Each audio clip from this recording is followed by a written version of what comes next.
Assalamualaikum kak. Salam. Nak ais kepal. Okey, ais kepal. Kepal apa kak ada? Okey, kita ada ais kepal okay, macam biasa yang ini agak dah sediakan.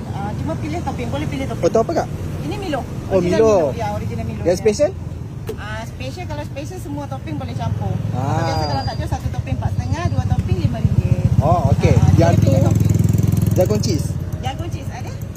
Buat jagung cheese 3 boleh? Boleh. Nak ais kepal Milo. Ais kepal berapa? Milo buat apa Satu. Okey. Jelly ada Jelly tu? jelly satu. Jelly satu, kepal satu, jagung cheese. Buat 3. Nampak sedap je. Bawah sedap. InsyaAllah. Cik macam biasa. Sekejap ya. Ni jagung ni kan? Ini jagung cheese, ini dia punya jagung lah. Tambah kilo jadi jagung.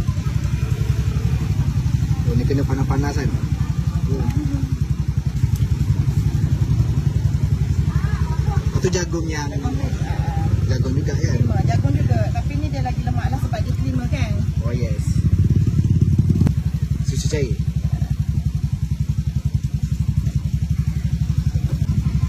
Oh susu pekat lagi. Wah.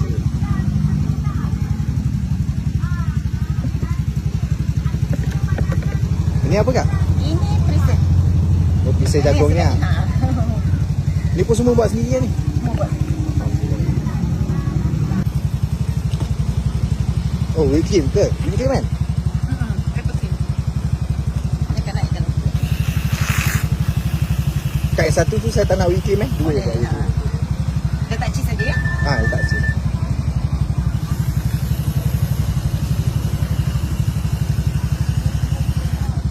Dia separut dah. Kita dah parut siap-siap dah.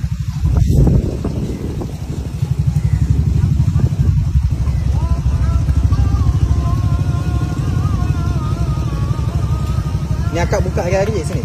InsyaAllah hari-hari tapi hari cuti ada. Tapi cuma tak pastilah cutinya hari apa. Oh.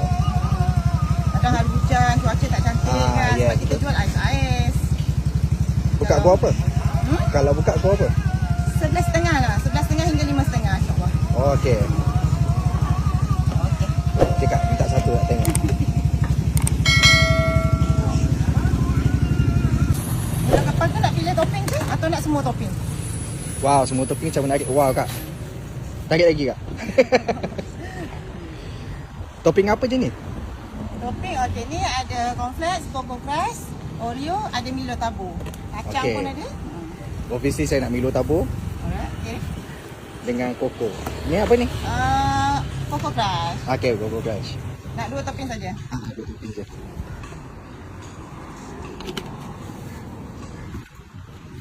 Ni Milo ni akak buat sendiri kan? Buat sendiri. Wow.